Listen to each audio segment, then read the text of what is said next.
Gentlemen, July the 18th here in Central Illinois. I just thought I'd show you how I do a couple of things. I am not a machinist, not even close.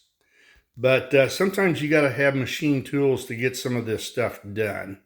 And what I wanted to show you was, I've been working on that whistle for the steam crane. Well, I got it. I applied a base to it, and I don't know if you can see it in there or not, but it's threaded.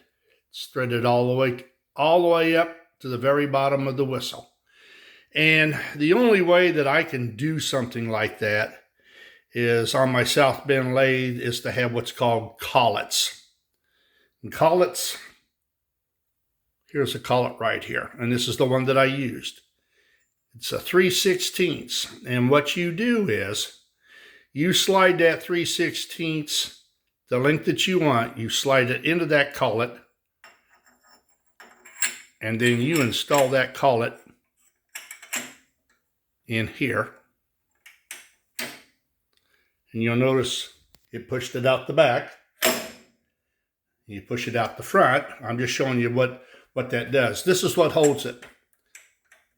But then what you do is you tighten this thing down. It's threaded, okay? And that pulls the collet tighter and tighter and tighter until those gaps are gripping the 3/16 rod that I just dropped. But that's all right. This is the 3/16. Got to find the hole.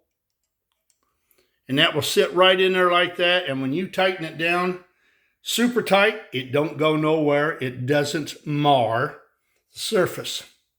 So what I did was I put my 3/16 in there and I bored it out with a size, I believe it's a 43 drill bit, which is the size, you can use a 42 or a 43, which is the size that I use to tap for a 440, which is what I did with the whistle. That's tapped with a 440. Lionel used a lot of 440.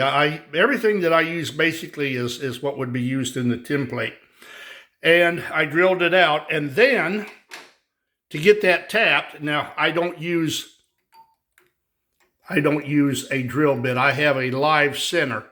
And I put this like this, and I insert the end of my tap into the opening on the part that I want to thread, and I use that hand crank back there to apply pressure as I turn this in, forwards and back, and then you get it threaded.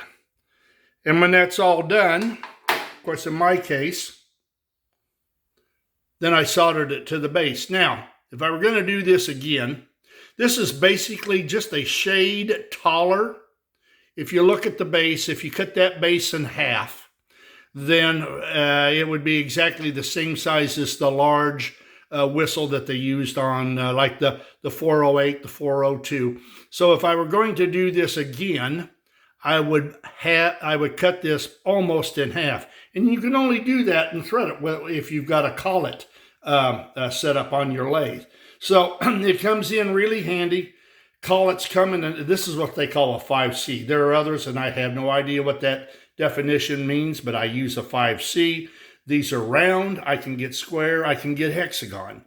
And like I say, they're hollow, and it will slide the full length of this unit.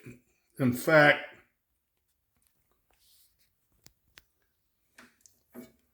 we'll unscrew it, and I'll show you what it is.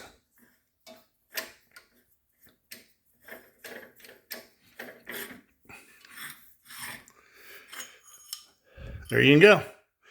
And you can see that that's threaded on the inside, and that grabs the outside threads of the collet that I've got inserted in there.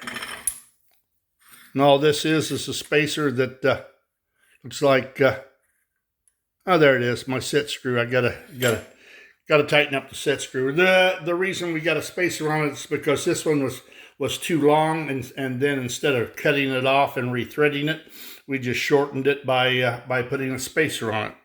But that's the joy of having a lathe that you can use with tools. You can get the lathe, and you can spend a fortune on tools. I don't have that much on tools.